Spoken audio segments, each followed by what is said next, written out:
With where the Atlanta Braves are and with where Spencer Strider is, would it not make more sense to just shut him down for the rest of the season, or is there major concern for him going forward? And so that question and many more on today's episode of Locked On Braves. So let's get into it.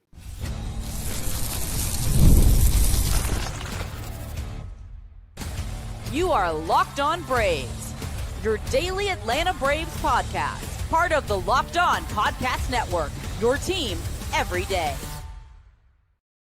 Hey, and welcome back to Locked On Braves, part of Locked On Sports Atlanta, where we cover your favorite Atlanta sports teams each and every day. I'm your host, Jake Mastriani. You can follow me on social media at shortstopball. Check out the podcast there at LockedOn_Braves on X and Locked On Braves on Instagram. If you're new and you're watching this on YouTube, please do me a huge favor. Hit that subscribe button. We're getting closer to 15,000 subscribers on YouTube. You can also hit that thumbs up button. Leave me a comment down below so others can find us here on YouTube. On the audio side, you can help out as well. Just leave a 5-star review on Apple, Spotify, or wherever you get your podcasts. And thanks as always for making Locked On Braves your first listen of each and every day, and for all my everydayers out there.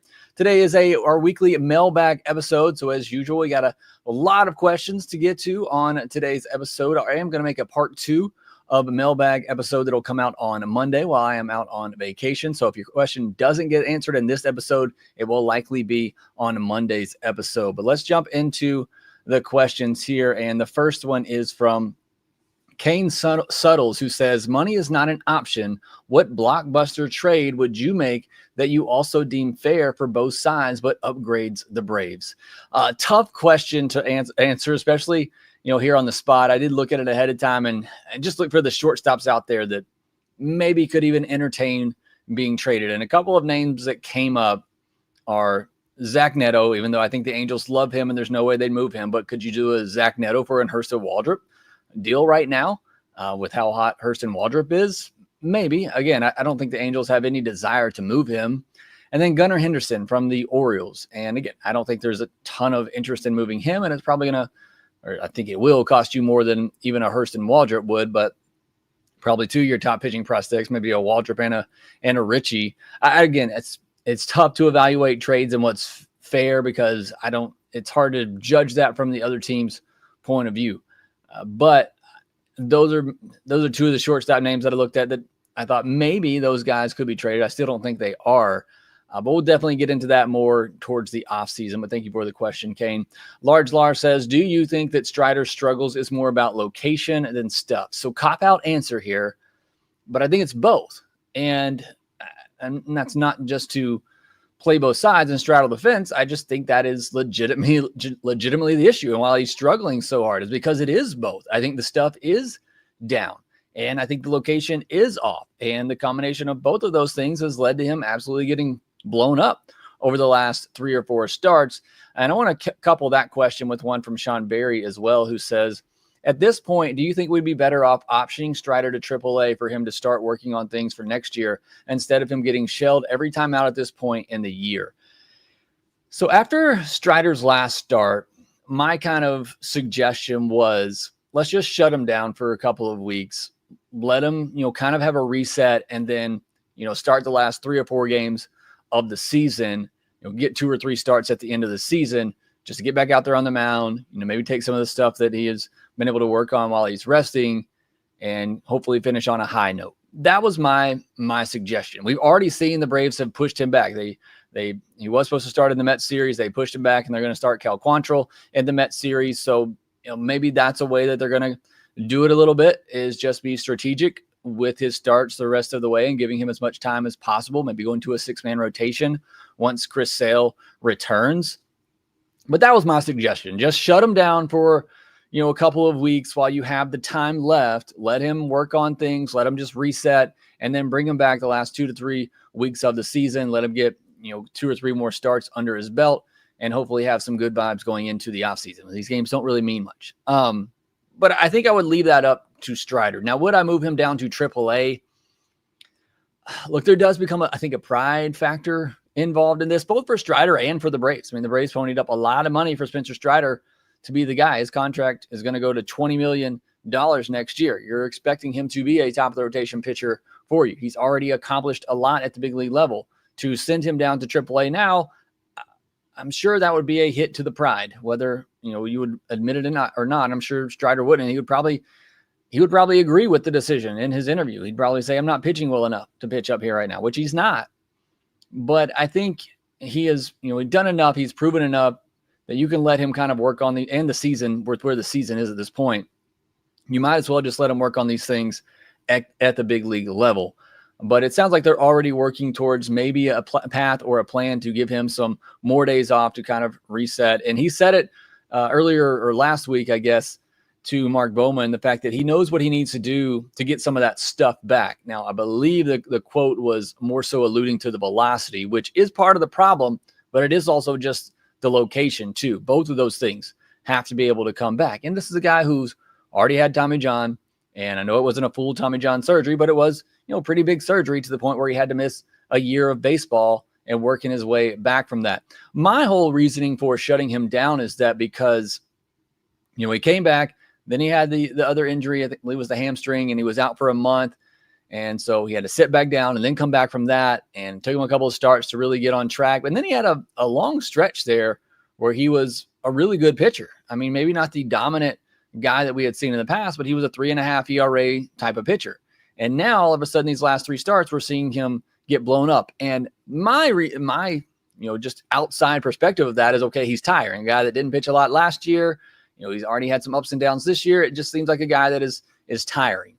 And if that's the case, then why not just shut him down for a couple of weeks and then, pick him back up at the last couple of weeks of the season just to get some more work in. And when I'm shut him down, it's not like I'm saying don't pick up a baseball. I'm just saying take a break from getting shelled right now, work on some stuff mechanically, and then come back at the end of the year and hopefully, be able to see those things in action in a big league setting. That would be my strategy. I don't think that's what the Braves are going to do. I think they're just going to continue to run him out there, but it sounds like they might at least have some plan to give him some extra days of rest. So let me know what your thoughts are on Spencer Strider. I put out my suggestion and it sent the Twitterverse on fire. I didn't think it was going to be such a hot take, but some people got offended by all of that. But either way, let me know your thoughts. I'd love to know how you would handle Spencer Strider the rest of the way. Long term, just to wrap things up on whether there's concern long term with me for Strider, there's not. I think Strider is going to figure it out. I think you get him into the offseason healthy. He has a normal offseason. I think he comes back next year and is, a top of the rotation type of pitcher again. So I don't have any concern based on what I've seen here lately and just knowing what he's been through, that I don't have many concerns for him going forward. I think he's going to figure this out. Jameen Legger says, I know you just did a video on Waldrip. After last night's outstanding outing, does that change your mind at all about him not being a must in the rotation next year because of his available options? So podcast I did on Hurstston Waldrip, I talked about the fact that I believe what he's doing is sustainable, certainly not to a sub-1 ERA type of level. I do think he most likely will kind of settle into a mid-rotation type of pitcher. And I said that I think next year there's a good chance, if everybody's healthy, that he starts the year in AAA. Now, and he could get 5 or 6 more starts this year, assuming the Braves, let him go all the way and they don't try to manage his workload or anything. He gets 5 or 6 more starts and he just continues to get better and better, which seems to be happening right now. I don't know how you don't put him in the rotation next year. And look, all that stuff will probably work itself out once you get into spring training. Guys will get banged up. Might be some guys delayed. Go to a 6-man rotation if you need to. I think all that will work itself out. But because he does have the options, it is going to most likely hurt him. We've already heard Ronaldo Lopez say he wants to be a starter. If Grant Holmes doesn't have to have surgery, do they bring him back as a starter? I still think they need to go out and get some depth in the rotation in the offseason just to give them some more insurance. And that's going to push down a guy like Hurstston Waldrip, who they can option to the minor league level, no matter how well he pitches. And no matter if they think he is, one of the top 3 or 4 pitchers in the rotation. It sounds bad from a fan perspective where it's just put in your best players, but we've seen it happen in the past. But again, if he continues to dominate and he looks like the best pitcher in baseball, which is what he's been since he has returned to the league, I don't know how you keep him out of the rotation next year. Mac McGuire says, do you think the Braves made the right call on Profar? He has been playing well of late And I don't know if we should upgrade there if available. So I've also done a podcast on Profar recently. I've been a big Profar supporter on social media. The fact that his numbers this year are just as good as they were last year. And even when the Braves signed him, I said, you can't expect what he did last year. That's probably going to be an outlier. And even if it does step back a little bit, I think you have to take that, and it makes it a good signing. So certainly with what he's given us so far and the numbers being as good as they were last year, the average is down a little bit, but everything else right in line. I don't know how you don't see this as a good move for the Braves. And I think it makes it so that upgrading there isn't a priority. But if something comes up, I think Alex would pull the trigger. I think Alex is going to be looking for every possible way to make a big splash this offseason to upgrade the position player side. And, if it just happens to be in the outfield and you have to move on from Profar, I think you would do it. So again, he's played well enough that I think the contract is deserving for the production that he's been giving you. And it's been good enough that if nothing materializes and there aren't any good, great moves to be made for the outfield this year, you're fine just holding on to Profar for next season, at least next season. All right, a lot more questions to get to on today's episode of Locked On Braves. We'll get into the rest of those here next. Time to fuel up and turn it up with 5-Hour Energy Transfusion. This grape, ginger, and lime flavored shot brings the iconic taste of a golf course favorite to a non-alcoholic boost. Perfect for sinking birdies or making great memories with friends. It's a hole-in-one for your energy game. Whether you're out on the course or just need a little extra push to power through your day, 5-Hour Energy Transfusion delivers the clubhouse flavor you love without ever leaving the green. I know I got 3 small kids. I work in several jobs, all of that. I need a little bit of boost during the day, and you can get that with 5-Hour Energy Transfusion. But if you're out on that golf course, you're sweating out there in that hot sun right now, you need a little pick-me-up, you can do so with 5-Hour Energy Boost and good flavors. The grape, ginger, lime flavor of 5-Hour Energy Transfusion gives you the best parts of your clubhouse go-to without leaving the course or chasing down the bev cart. And you can amp up the fun even more right now. Just buy, snap, and enter for a chance to win a dream golf trip for 2 to any golf tournament in the USA, excluding the Masters tournament. Tee up that trip. Visit 5hewin.com for full rules and entry. Again, that's 5hewin.com for rules and entry on how to enter for a chance to win a dream golf trip to any major golf tournament other than the Masters. That ends October 31st, 2025. Thank you as always, making Locked On Braves your first listen of each and every day. Go check out Locked On MLB for your second listen of the day. They'll get you caught up with all the action happening around Major League Baseball. I will be out next week, Monday through Thursday, but I got a couple of pre-recorded episodes coming out. One on Monday. We'll do part 2 of this mailbag. So again, you don't hear your question answered here today, it'll likely be in Monday's episode. And then we'll have a minor league episode coming out on Tuesday morning as well. We're going to talk about the prospects who I think could be in the top 100 next year, which is big when you consider the PPI incentive or the PP incentive that you could get for Rookie of the Year. So we'll talk about that on Tuesday's episode next week. Lindsay will have you here on the postcast, which you can get right here on your Locked On Braves podcast feed. Let's jump back into the questions, though. The next one from David Vesey, who says, is the front office as frustrated as the fans with Baldwin's lack of playing time? Do you think AA would ever have a conversation with Snitker informing him that if Drake wins Rookie of the Year, the team will get an extra pick in the draft? This seems like such an unforced error. So as far as what we've heard on a record, Alex Anthopoulos has said, this is Snit's lineup. I don't tell him what to do with it. He controls it. Now, behind closed doors, is Alex Anthopoulos maybe a little bit frustrated whenever he doesn't see Drake Baldwin's name in the lineup, just like we are? I would imagine there's probably some frustration. I think from Brian Snitker's standpoint, he is a manager. He is trying to win games. And look, it also makes sense to put Drake Baldwin in there to help you win games either. I think that's part of our frustration is that he keeps sitting against lefties, even though he seems to handle lefties fine. And I think that's some of our frustration, but also it's part of Marcell Ozuna too, in that he has gotten hot in the second half and you got to have his bat in the lineup every night to give yourself the best chance to win. And that's Brian Snitker's thought process. And I think for the most part, Baldwin's going to start 2 of every 3 games. It was just that one series where they faced 2 lefties and And then there was the day game after the night game on Sunday, and you're also facing a lefty. If that's the case, Snitker's got to start Baldwin on Friday against the lefty and on Saturday, and then sit him on Sunday. And that should probably just be the plan going forward, is that Baldwin starts the first 2 games of a series, Murphy the last one. And that's just the life of a catcher too. You're going to sit, 1 out of every 3 games for the most part. But I think there have been certainly some questionable decisions here lately, mostly just to automatically sit Drake Baldwin against lefties. I think is absolutely dumb. But as a catcher, you're going to get a day off, every now and then. So that's just part of it. Josh Short King says, is it just a coincidence that the offense has picked it up since Riley has been out of the lineup? I know Nacho is bad offensively, but Riley might be the worst hitter with runners in scoring position on the team.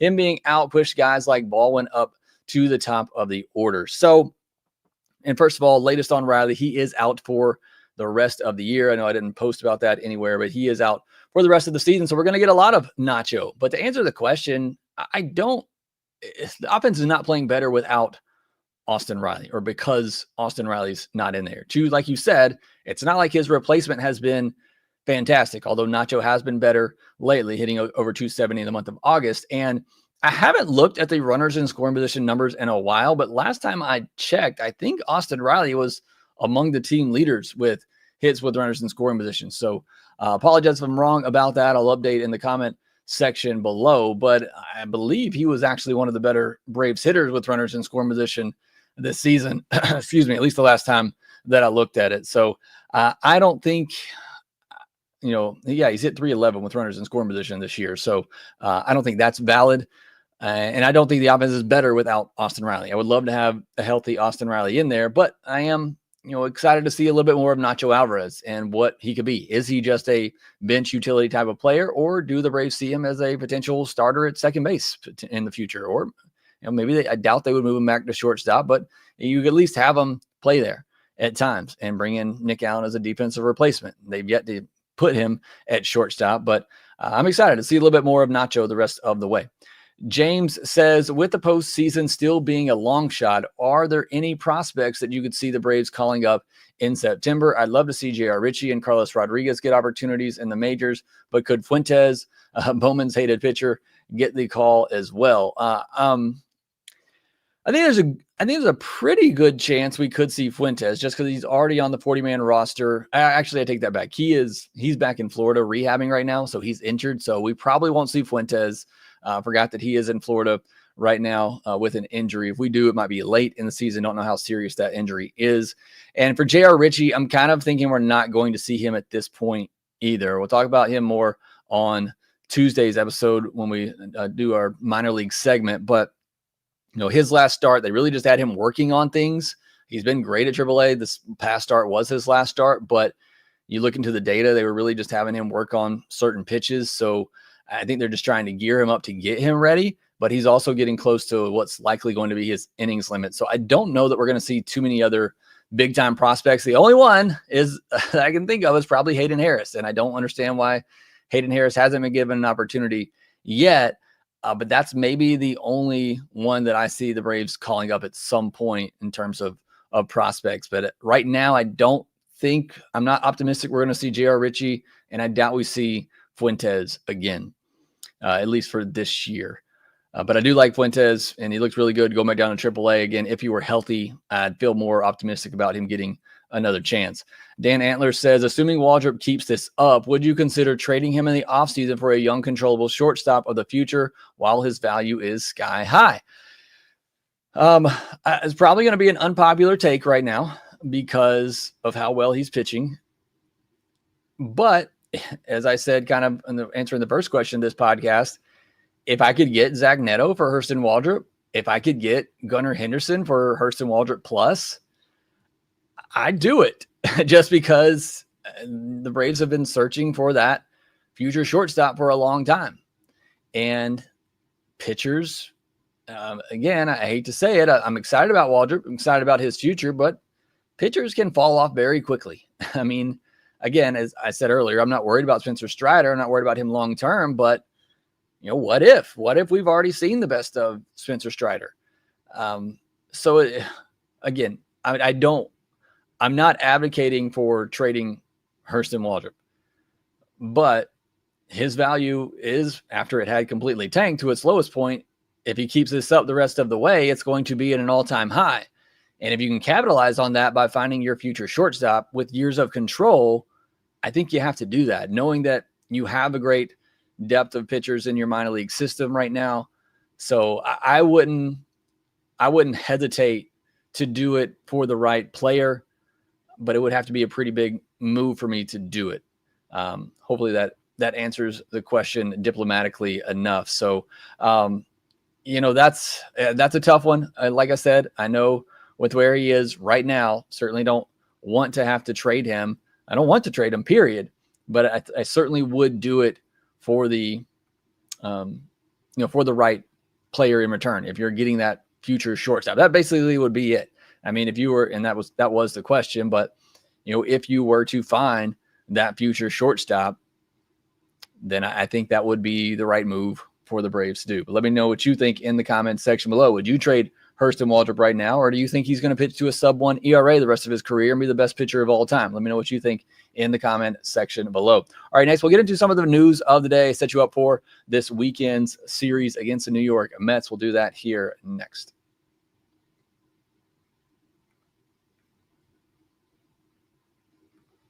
So a little bit shorter on the question today. As I said, I am going to do a part 2 on Monday while I get to the rest of those questions. And one of the questions I'm going to get to in the minor league episode that we're going to do on Tuesday, really good question about the prospects. But had a lot of news over the last couple of days. I've already referenced some of it, but get into it a little bit more here. The Braves did claim Cal Quantrill from Miami, and he is actually already reported to the team and is going to start on Saturday. And that was the game that Spencer Strider was supposed to start. So they have pushed back Spencer Strider. So again, kind of already touched on this.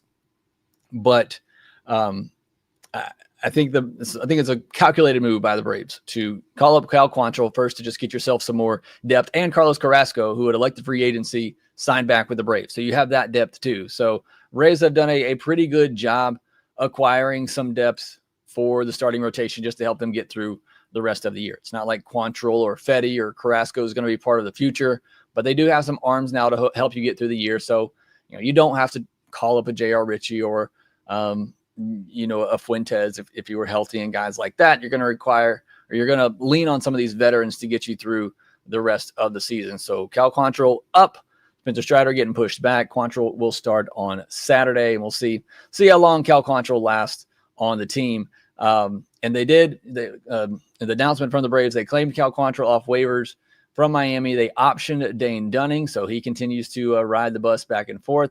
And they also reported Jake Fraley to Atlanta after optioning Connor Siebold to Gwinnett. They recalled Dylan Dodd and placed Luke Williams on the 10-day injured list. So hopefully no blowouts over the weekend or the next couple of weeks until Luke Williams can return, because you're missing your long man in the bullpen right now. But Luke Williams apparently dealing with a strained left oblique muscle. And, it's interesting because I've heard people talk before, Jeff Francoeur and others talk about pitching and how it will wear your body out if you're not used to it. And so it's interesting to see Luke Williams has had to pitch a pretty fair amount this year and a pretty fair amount recently. And now he's on the injured list for, left oblique. But I've heard several position players who, had to come into games to pitch talk about the wear that it takes on your body and the toll that it takes. You don't think about it. Those guys are up there just, not throwing that hard. But I just wonder if that's related here, or maybe this is some sort of phantom move just to keep Luke Williams around and keep some of these guys on the roster. Who knows? And the Braves also said, additionally, Austin Riley underwent core injury surgery performed by Dr. William Myers in Philadelphia. He will miss the remainder of the regular season and is expected to return for spring training in 2026. And this is frustrating, disappointing. Austin Riley 2 years in a row ending the season with an injury early. I hate to see it again. Another just kind of, I don't want to say lost year, but a rough year for Austin Riley. And really wanted to see him come back, be healthy, and have a strong finish to the season and go into the offseason healthy.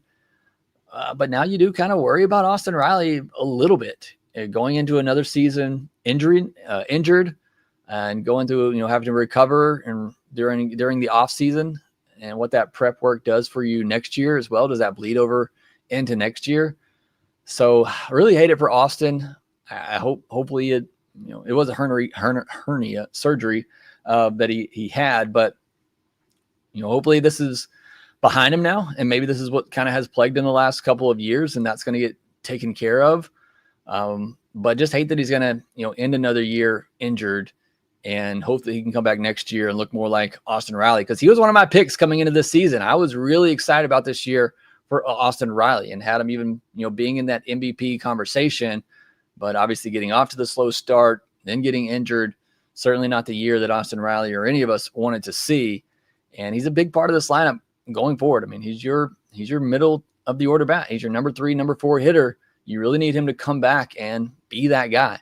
And hopefully that will be the case for Austin in 2026, but he is going to miss the remainder of this season. So a lot of news happening the last couple of days. Saw somebody, NP, in the comments says Allen has the best glove in the game. Why would you look for a shortstop when you have the best defensive shortstop in baseball? Well, NP, make sure you come back for Monday's podcast, because I had a couple of questions about Nick Allen and what the Braves should do with him in the future. And so you might be interested in hearing my comments on that, which will be in Monday's episode.